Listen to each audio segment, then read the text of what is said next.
welcome to the second episode this season of the Bella Grace podcast. We are helping you thrive. And what did I say? See, it's going to be a few episodes before I get this right. What did I say? I said, helping you, mind, spirit, and body. Yes. Right? That's right. Oh my goodness, guys. I will figure it out before the next episode.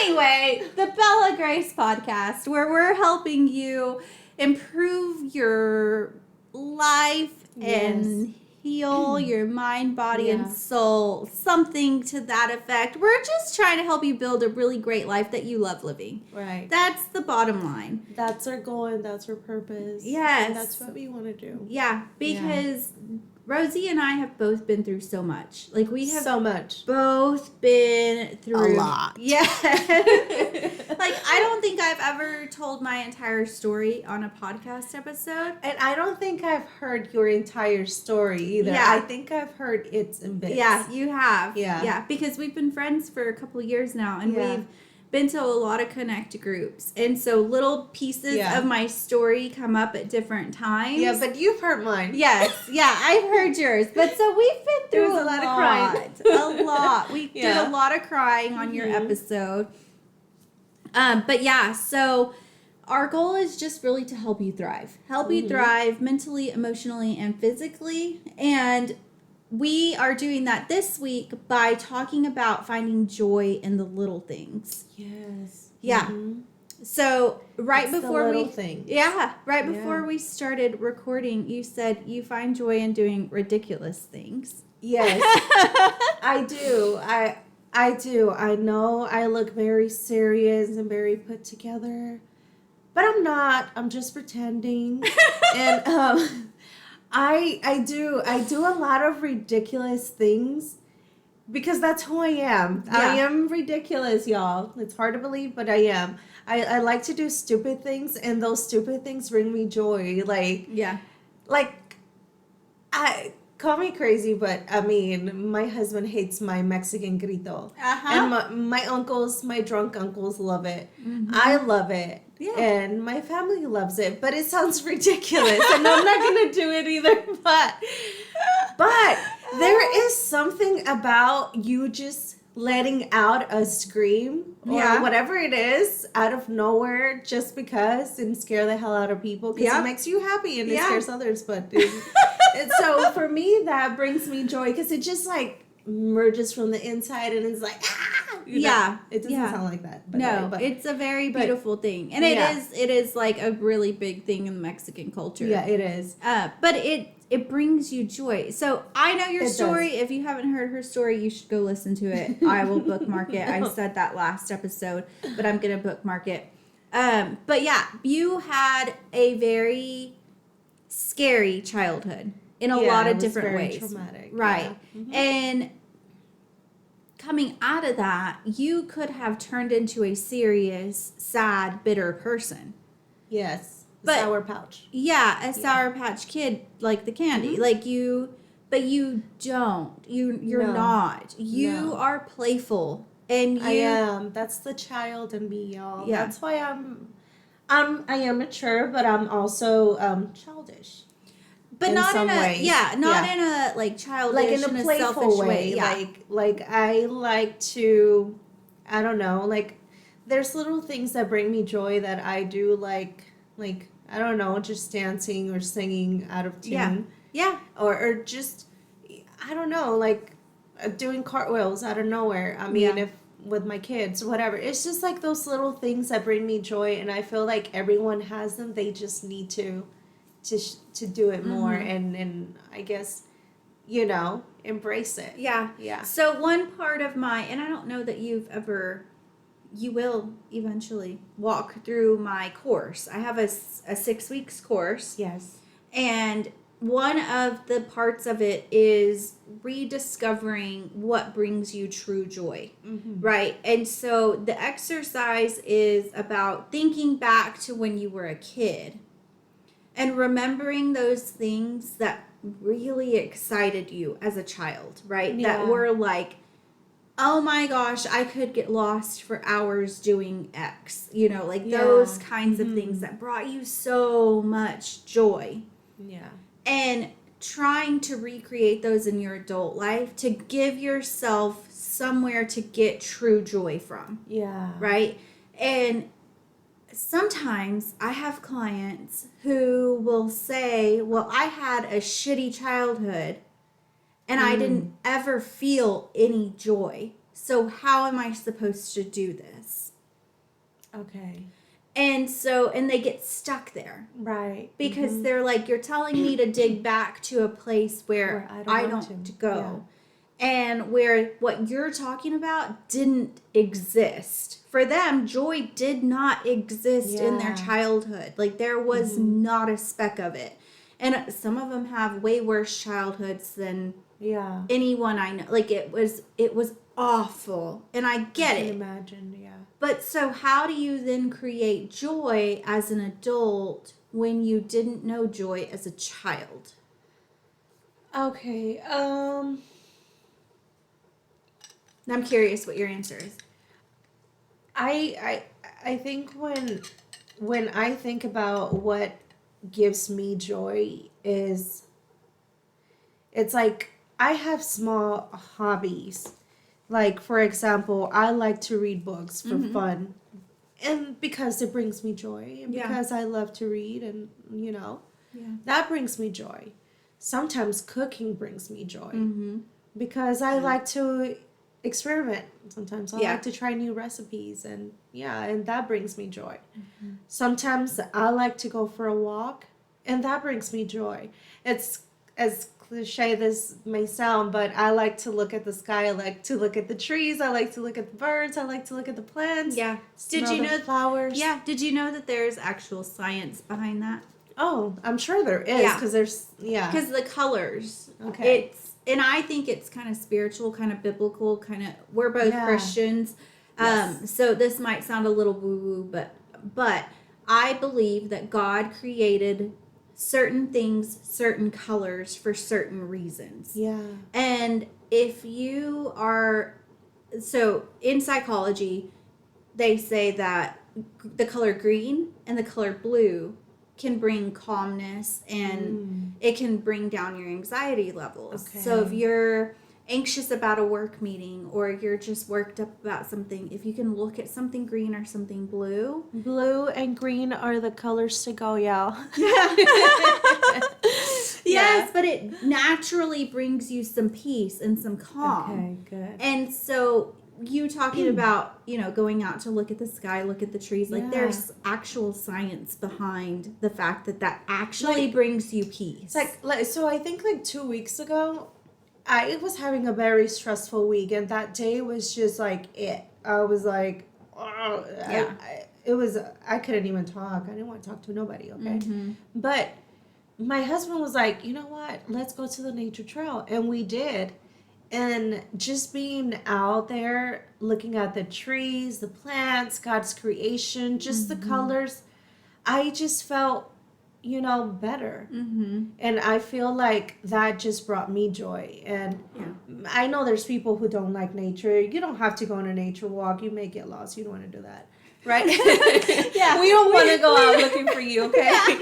But if you like to draw, because that's what you used to like to do as a child. I know that's what I used to do as a child. I used to like to color and draw, and I'm good at it, but that's because I spent a lot of time doing that.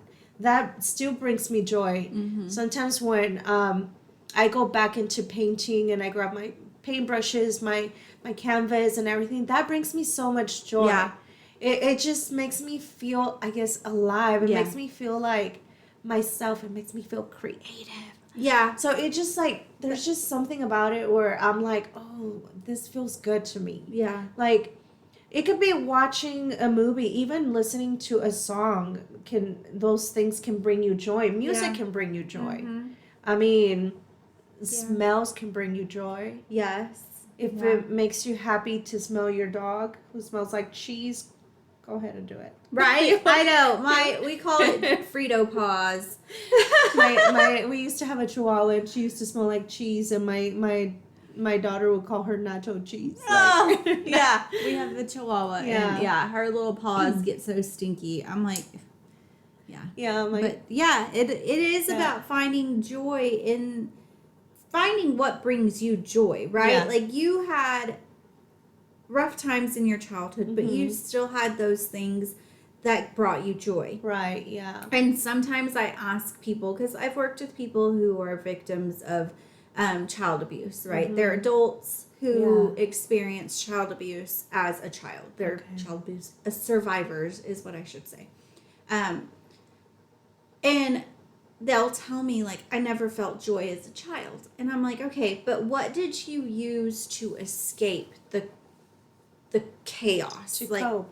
Cope. A healthy coping. Well, because when you're a child, you have no sense of...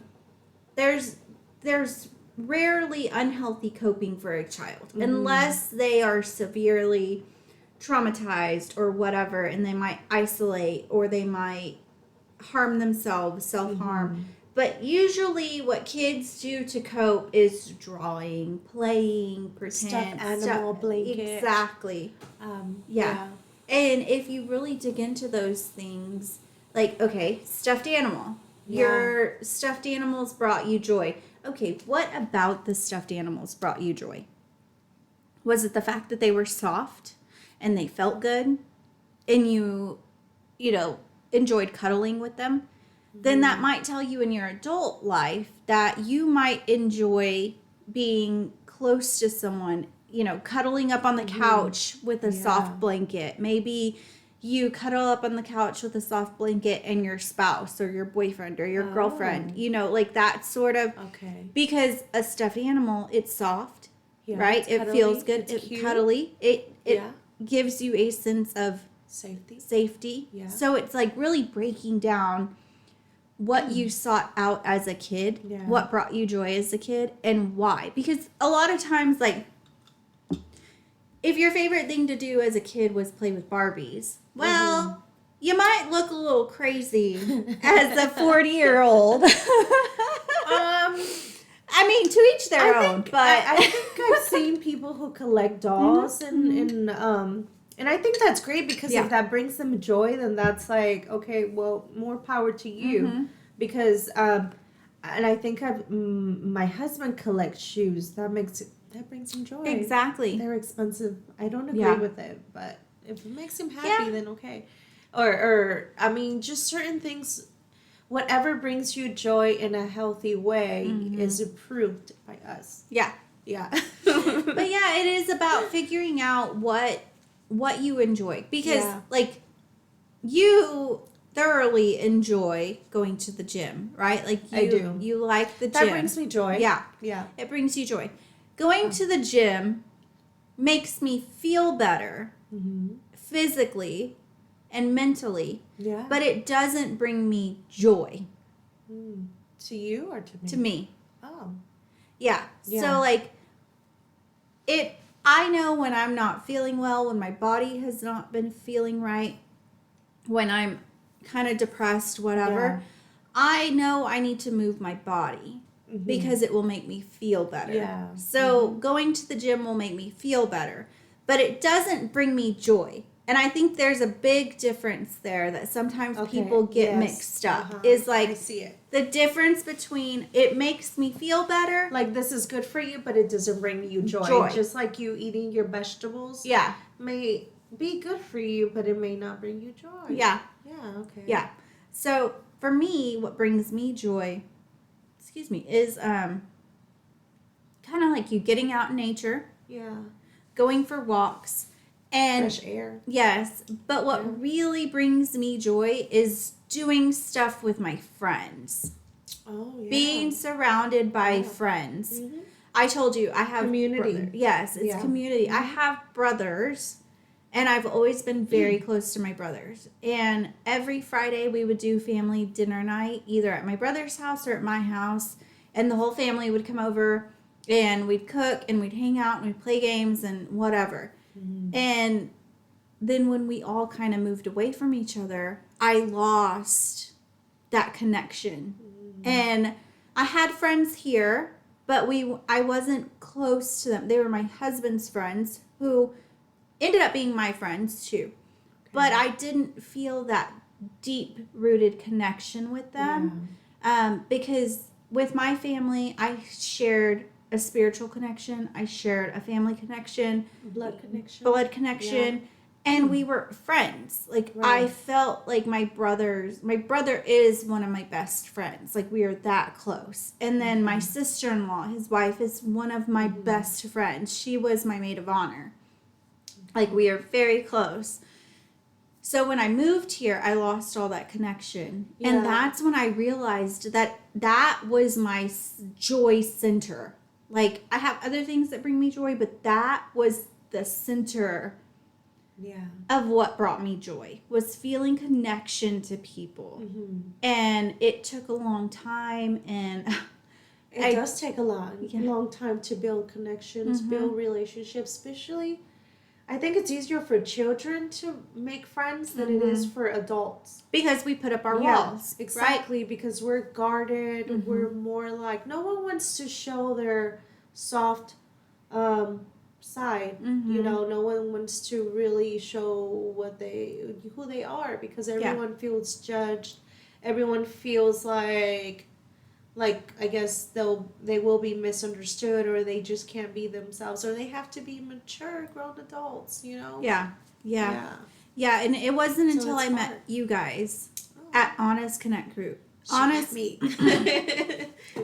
Connect Group was the third Connect Group that I'd gone to. And it was the first time that I felt real, genuine connection to someone outside of my family and my church friends from back home. I can relate to that. Yeah. And that's kind of when I realized, I think I met you guys right after I stopped drinking. I stopped drinking in August, and I met y'all at the beginning of the next year. 2021. I think it was October of 2021. Okay. Or November. Okay. It was around that time, yeah. It was in the fall.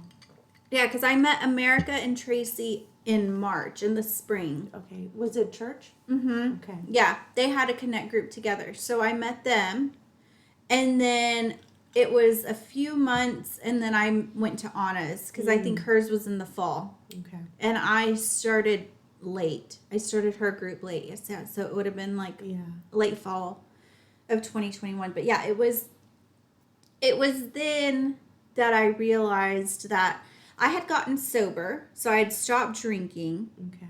I started drinking really heavily after my stepson died. And we were drinking all the time. Like, all the time. And every time I've had someone die in my family, I've always had my family around to help me through it. Right. My stepson died March 13th of 2020. It was literally the day the world shut down in Texas. Yeah. It was like, that was the day that they told us that the kids weren't going back from spring break. Yeah. That was like, that was the day the crazy started. Yeah. And everyone started panicking. Yes. Yeah. And I came home and told my daughter that her brother had died. And then I called my brother. And I think I had called my brother before I told my daughter. And so telling my brother really made it real. And then I told my daughter. And when I had to tell my daughter that my first fiance passed away, I told her. How old was she when your fiance passed away? It was 2 weeks before her 4th birthday. Oh, yeah. But she's super mature and like. Did she comprehend death? Because children at that stage are like, She knew that he wasn't coming back. Okay, yeah. But at that age, kids don't understand permanency. No, so they don't. She re-grieved him at 5. When her brain finally hit that barrier. He's not coming back. She re-grieved him. Oh. And so I had to put her back in therapy. And so it was really hard for her. And what did you do? What kind of therapy did she? She did play therapy. Okay. Yeah, she did play therapy at Texas Tech because I was a student at Tech, and so she did play therapy. And so, but after I told her about my fiance, we were alone in my bedroom. But when we walked out into a house full of people because I had friends and family living with me. I think that can be a lot, right? Well, it was, but it was after my stepson died, I realized that was what I had always, that's kind of when I realized that I needed community. Yeah. And that community brought me joy, even in the deepest, darkest, saddest of places. And when I walked out of her room after telling her that her brother died, and I walked out and it was just my husband in here, and I am thankful for my husband. I love my husband, but coming out to just him and realizing that he had to help both of us was daunting. And I was like, how the hell am I going to make it through this with just the three of us here? Because when Russ died, it was my brother, my sister-in-law, my Russ's parents, Russ's aunts and uncles, Russ's brothers, my aunts and uncles. When he was in the hospital, we had 35 to 40 people in the tiny waiting room 24 hours a day. Yeah. All of my aunts and uncles came up. My cousins would come up in shifts. Like, we had friends in there. And when Jeremiah died, I couldn't figure out how to process that alone. It was so hard. And then my brother was like, we were supposed to drive to go see my brother that weekend. Okay. And my brother said, okay, well, just let me know if you're still coming. I really don't think you should be by yourself. Yeah. Next thing I know, my sister-in-law, she's always got my back. She's like, we're on our way. We got you. Stay put. Help is on the way. Yeah, that's exactly what she said. She said, help is on the way. And then she sent me the meme of Karen with the boxed wine from Will and Grace. And she says, I brought the juice boxes. And that is literally like, we just hung out and we handled my stepson's death like we always had, right? Like that was, but then they left and I was alone. No, yeah. And it was the pandemic, so I couldn't hang out with anybody. I hadn't yet met you guys. No. So I didn't really have super close friends that I could be like, hey, I am struggling and I need you to come over. Yeah, like today's a hard day. Yeah. And it was FaceTime, everything, we had to just video chat with people. And so I would sit in my backyard with a bottle of vodka or a bottle of wine and just video chat whoever would answer while I sat in my grass and got drunk. Like, that's how bad it was. Wow. Now that you mentioned that, so I had a miscarriage February, days before my daughter's birthday. And I was, and this was like before the pandemic, it was 2020, February of 2020. And I had like a glass of wine once when my husband was cooking some steak and, wine, steak, whatever. And that's when I started drinking the wine and I was like, oh, okay, well, it feels good. And, but I was really depressed. I was really sad. And then weeks later went by, spring break happened, then the pandemic happened, and then that's when I realized I was drinking I was drinking a lot of red wine. And I found this out when I went to my garage and I realized that I had all the bottles there next to my recycling bin, and I counted them and there were 7 bottles, and I'm like, did I drink these like a week or a day? And I didn't even know. I couldn't tell you if it was like, but I was like, what if I was coping from the miscarriage and the sadness, and that's why I was drinking. And I didn't know. I didn't realize it because it sneaks up on you. It does. So when you mentioned that you drinking wine in your backyard by yourself, it's just like, okay, I know I was drinking and I mentioned it to you before. Yeah. But I guess right now I realize that maybe that's why I was also drinking so much, not just because of the stress and anxiety of what was happening around the world. Yeah. But it was also because I was dealing with my little loss. Yeah. Yeah. Wow. Yeah. And that's the thing. Like, it creeps up on us. It's subconsciously. Yeah. It's just you're doing it and you don't realize it. You don't realize it. Because if you weren't drinking, you would have had to sit on the couch and face the fact that you had lost your baby. Yeah. Same for me. If I was not drinking, I would have had to deal with the impossible emotions of having lost my stepson. Yeah. Because I helped raise my stepson from when he was little. Because I knew him long before my daughter was ever born. Like, I used to help take care of him. And so he was more than a stepson. Like, he was like mine. And it was, I've lost fiance 6 weeks before our wedding, my dad when I was 8, all my grandparents are gone, multiple aunts and uncles are gone, I've lost cousins, I've lost my best friend to suicide when we were in high school. Like, wow. I've lost people. That one floored me. Like, I was distraught. I think losing a son, whether it's a stepson or stepdaughter, I think children or just, there's it's a different kind of loss. Yeah. Yeah. You're not supposed to bury your babies. Like, you're not supposed to lose your babies. Same with miscarriages and unwanted abortions like that. I feel like anytime something is taken from you like that, it's like you lose a part of you. You do. Yeah. And looking back now, what I was craving, what I needed, and what I was soothing with alcohol was community. And that's what brings me joy. Because it sounds counterintuitive, but whenever you are in the worst situation of your life, what you need is joy.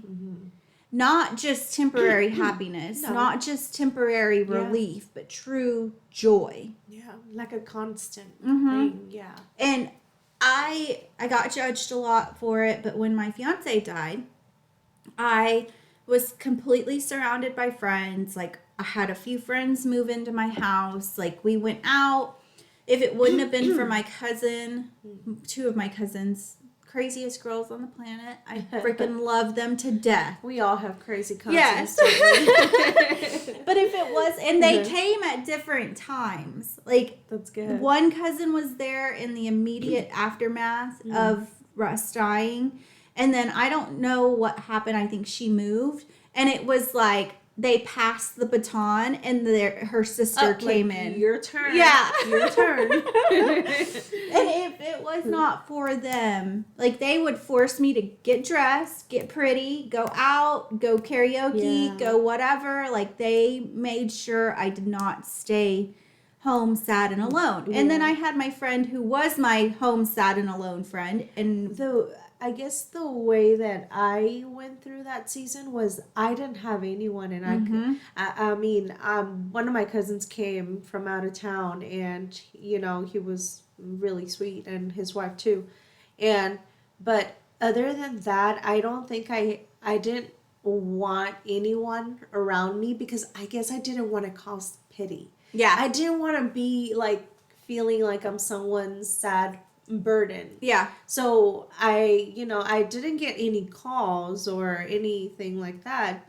checking up on me, but I guess I was also the type that I was just suffer in silence type. Yeah, like I would be like, no, I'm okay, I mean, days after my miscarriage, I still went to volunteer in church with the children's center or whatever.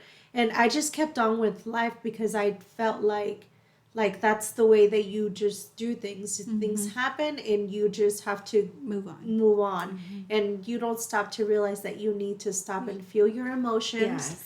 And, you just, I guess, I dwell in them or feel them and then just release them. Yeah. So they're not stuck in you and you're not just suppressing them. Yeah. With alcohol or drugs or other things. And I that was my way of coping. Everybody copes differently, but for me, I was just like, no, I wouldn't really talk about it because I guess I didn't want to be like, oh, I had a miscarriage, and I didn't want, like I said, the pity. Yeah. Because I wasn't taught, or you just don't know what to do in situations like these, right?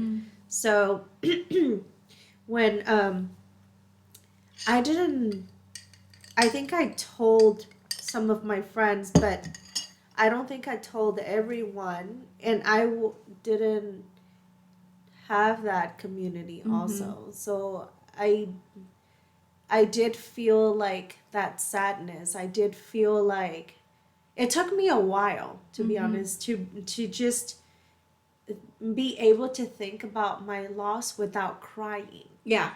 Because then I would watch movies or hear people talk about it, and I would tear up because I was still dealing with it. Oh, yeah. But then once I would go around and hear other women, and we would share stories like this, and I was finally able to talk about it without, tearing up. That doesn't mean I didn't care anymore, or I wasn't, because losing something or a child or any, it's still hurtful, and it's still, It's in still your heart. painful, yeah. It was just more like, okay, I'm better now. Like this, like, I know that, my baby is not here with me, but he is in heaven with God, watching, and Yeah. and one day I'll get to see my baby, Yeah. But and I guess to me, I was just like, I'm okay now. Like I don't think about it anymore. Yeah. Yeah. So Yeah. did you ever go through a time where you were feeling better and you didn't think about your son like that anymore? Yeah. And you were... Yeah. And I think it's important, like, you do. That's part of the grief cycle, right? Okay. Like, you get to a place of acceptance. Like, that's Okay. the final stage of the grief cycle is Okay. acceptance. And the grief cycle isn't circular. Like, it's not cyclical. You don't go like point A, point B, point C. It's not perfect, right? Like, everybody doesn't just go, okay, stage 1, stage 2, stage 3. So no. it happens differently for Yeah. everyone? Okay. Yeah. And some people, it's like anger, bargaining, denial. Of course, I'm going to forget the other one. Does anyone And then acceptance. ever go from like acceptance to then denial and then anger, or it's just... If they haven't fully accepted it. Okay. You can surface accept it. Pretend accept it, which is usually what happens when you cope with drugs, alcohol, or behaviors. Is you have a faux acceptance, right? Like, you're like, oh yeah, he's in a better place, it's all good, I'm much better now. Yeah. But then you stop drinking or you stop using, Okay. and it all comes crashing back. Oh, now you're alone. Yes. To face it. Yeah. You no longer have that substance to hide the fact that you have not actually dealt with it. And Wow. so, like, think of it this way. Like, if you are dealing with the loss of a loved one, you go out and you start using heroin or smoking weed or drinking wine to deal with it, right?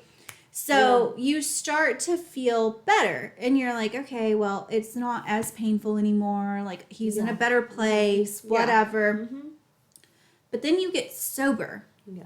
And really all you're doing when you're drinking, using, numbing with social media, numbing with food, like, you're just pushing everything down. Right. And not actually processing it. So it's almost like squishing it down to the bottom of your esophagus with like a plunger, right? So if you digest the food naturally, we have certain mechanisms in our mouth, like, that activate the saliva. The saliva activates the sphincter. The sphincter closes on your windpipe and opens on your esophagus so that the food will go down so it doesn't go down your windpipe and into your lungs. Wow. And then that activates the muscles and they churn and they pull the food down. You're teaching me a lot. I'm like, Teresa, where are you getting all this stuff? This is what happens when you have 1,000,000 degrees and like they're in all different areas. I have a science degree. I have a smart friend. Yeah. But then that activates this lower sphincter to open to let the food into your stomach, right? Yeah. Mm-hmm. But if you don't process the food properly, let's say you just get the food and you put it in a syringe and you just inject it into the back of their throat and it just shoots down into their esophagus. Which is done. Yeah. Exactly. It's stupid. Why would you do that? Well, they do that. Yeah. But we're not professionals here. We're just... Yeah. But then it doesn't activate the saliva glands, right? It doesn't by chewing. It doesn't, you're not smelling the food because also smelling food also activates the saliva. You know, that's crazy because I saw that on a reel, guys. Yeah. Yes. Yeah, I learned everything there, okay? So that's right. That's my source, okay? Yeah. So, that it's not the same thing. Drinking a smoothie of fruits and vegetables is not the same thing as eating the fruits and vegetables. And when I heard that, and I was like, well, I love to juice, you know, I love to. But it's not the same. It's not the same thing because your eyes have to see the fruits and vegetables. Your nose has to smell them. Mm-hmm. Your mouth has to taste them. And your teeth have to chew them. The chewing activates the calories to help digest the sugars. Because when you just drink the smoothie, you're just swallowing it. So the saliva is not getting mixed in with everything. So then it doesn't process and all the nutrients don't go to, I guess, where they should because you're not eating it correctly, which is crazy, right? Mm-hmm. Because there's a science behind the way you eat. Yeah. There's a science. It is, yes. And so, like, imagine you just shoved all that down there, and now it's just stuck in your esophagus, right? Because none of the processes to digest it are working, so it's just stuck here. Yeah. Well, it's gonna come up. I said this earlier. What goes down must come up. Like, it's gonna come up if it can't go down into your stomach and be processed, like, and flushed out. Like, it's gonna come back up. Mm-hmm. It's the same thing with emotions. If we don't process them correctly, we don't go through them. They don't go through us. And we don't come out on the other side healed. Instead, it just stays inside us. And eventually, it is going to come out. A human body just carry? I mean, we're not built for that. Yeah.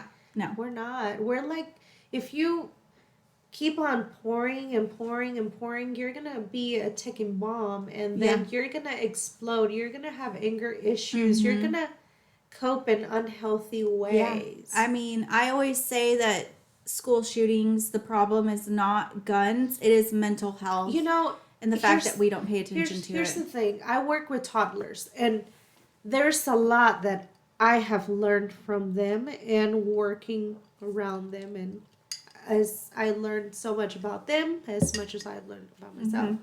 So one thing that I love that's helped me is learning that you have to self-regulate your emotions. Mm-hmm.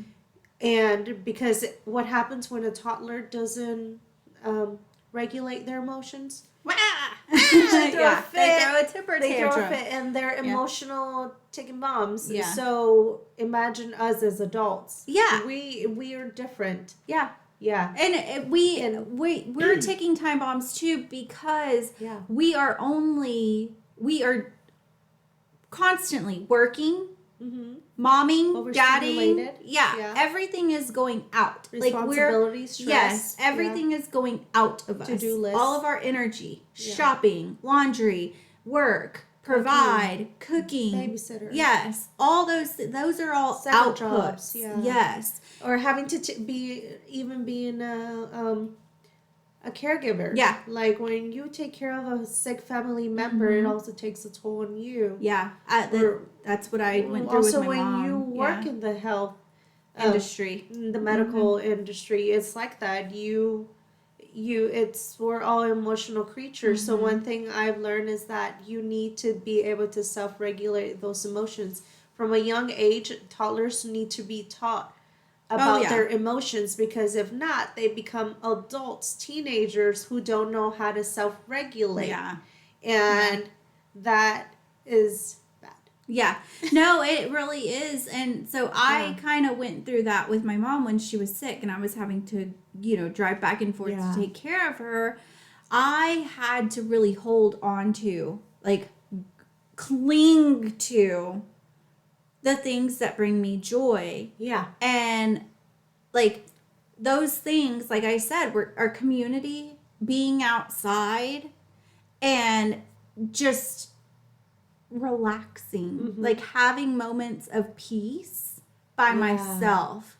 And those are the things that really replenish me and refresh me and recharge me. And like, I can go through war and come out, do one of those 3 things and be ready to go back. But we don't teach people. No. We don't teach toddlers, because if you think about it, toddlers are a lot like adults in that they are constantly, they're being inundated, just constantly input of stimuli, right? Like, because everything is new for a toddler. Yeah, it overstimulates them. Yeah, and you're asking them to learn.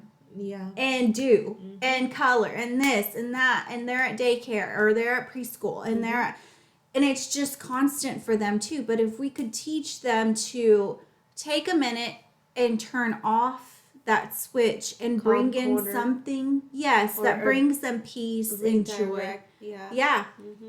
Then they could take that into adulthood. Yeah. But we're too busy teaching them math, colors, whatever, letters. I don't know what you teach your 2-year-olds, but I remembered to say so one thing I learned is when they get overstimulated or they're having a hard time self-regulating is just sometimes it's sitting with them. Yeah. In the calm corner, because there's nothing you can say to them because they're screaming. They're like, they're not in the they're not. You can't work with them right now. All you can do is sit next to them to let them know they are not alone in those feelings. And hey, I'm here for whenever you're done, you're ready. Yeah. Like, it's okay, I'm here next to you. Yeah, because you're validating the fact that they feel overwhelmed. Yeah, because they're big emotions. Yeah. We all have them. So that's community, and then the child feels safe, and then they can go on with their next task or whatever. And that's very important, because sometimes we also adults, when we go through hard moments, we don't want, I guess, we just want someone to sit with us, to just be there, and like not to advise us or anything, or just to be there. And I think that's what happened to you. Like, you just wanted someone to be there when you lost your son. Yeah. And and that's very important, community. Yeah. And Yep. So what would you say are some ways that people can figure out what brings them joy? I think I think everyone is different. What may bring me joy may bring stress to someone else, because they're not me. Everyone's different. Yeah. But I feel like if you enjoy watching the news, that brings you joy. That news brings me stress. I don't watch the news. I don't like watching the news. I don't watch the news ever. No. But if reading the newspaper in the morning, drinking your coffee brings you joy, I say you do it. Yeah. If you like to water your plants because that brings you joy, go ahead and do it. If you like to walk your dog because that brings you joy, do it. Yeah. If you buying yourself a shirt or something every week brings you joy, without, you having an addiction to shopping, then you do it. Yeah. I feel like if you eating one candy, Mm-hmm. and you're able to, and if it brings you joy, then go ahead and do it. Yeah. Writing can bring you joy, Mm-hmm. and that can also be a good way to let it out. Yeah. That can also be like writing's a good therapy. one. Yeah. Yeah. So I feel like if you like to take pictures and that brings you joy, or one thing that brings me joy too is riding my bike. Oh yeah. That's a good love one. riding Yeah. my bike. Yeah. And that's something I used to like doing as a child. Yeah. I used to use one of like my uncle's bikes. Riding a bike brings me anxiety. No. I am okay, so then clumsy. you're not. You can't go riding bikes with me. My child will go ride bikes with you all day long. Me gives me such anxiety. Okay. Yeah. Good so that's a good example. Like it brings you joy, but not me. And so like if I'm having a bad day, I don't want to go ride a bike. Yeah. It's going to make it worse. Something that used to bring me joy when I used to live in Chicago was on my days off, I would get an all-day pass for public transportation, which was the subway, the CTA, or the whatever. Yeah. A train, sub, I said it all. Yeah. And I would get an all-day pass, and I would just get lost in the city. I would walk. I would just walk. Yeah. And I would look at the beautiful buildings, the architecture, the flowers, the gardens, and I would find like the cutest little houses. And I would get lost. I would find the coolest little holes in the walls with like just things to see, and I loved it. That brought me joy. I miss those days. Oh, I love that one. That's a good one. That's, If you enjoy just walking around, just go to a small town. Go vintage shopping. There's a lot of them in Texas. Yeah. And something that brings me joy is driving. Oh, yeah. Not in the city. No, not here, but out in the country or like a quiet road. Yes. Yeah, I do miss that. I do. Yeah. Because I listen to music. Yeah. Music that I don't get to listen to all the time. Mm-hmm. So those I like to roll down the windows and like, when I'm back home in Lubbock, I do that because there's a lot of back dirt roads and like back roads and just seeing the open space and yeah. I think a good thermometer for whether or not it is something that you can turn to as a coping mechanism that isn't going to be problematic is if it brings you peace and you feel energized after you do it, right? Like you feel recharged. You recharged, feel renewed and refreshed. Yeah, and like you're ready to go back out and tackle more. Because otherwise, if it leaves you feeling ashamed or depleted or tired, more exhausted than you were to begin with, or guilty, then maybe you need to find something else. A different thing that brings you joy. Yeah. And it can be the little things. The little things. Like my students bringing me dandelions. Yeah. Outside when they're having recess, they find a dandelion and they give me one. That brings me joy. That's so sweet. I used to take them to my dad. It's those little things, guys. It does not cost a lot. It does not. It's those little things. Yeah. Or like when my kids come up to me and they give me a big tight hug that lasts for more than a minute. That brings me joy. And it's always those things. Yeah. All right. Well, that was episode 2. Yay! We did it! All right, guys. Thank you for listening, and we hope you got some wisdom from this. I hope you got her. I'm just here to talk. No, we are the dynamic duo. It is just a crapshoot as to what we're going to say around here. So keep coming back. But yeah, we hope you got some wisdom, and you can. I hope we helped you see how to find joy in the little things in life and where to look for those. And let us know what brings you joy and what are those little things, or if you need help finding those little things, we will help you. Yeah, for sure. Yeah.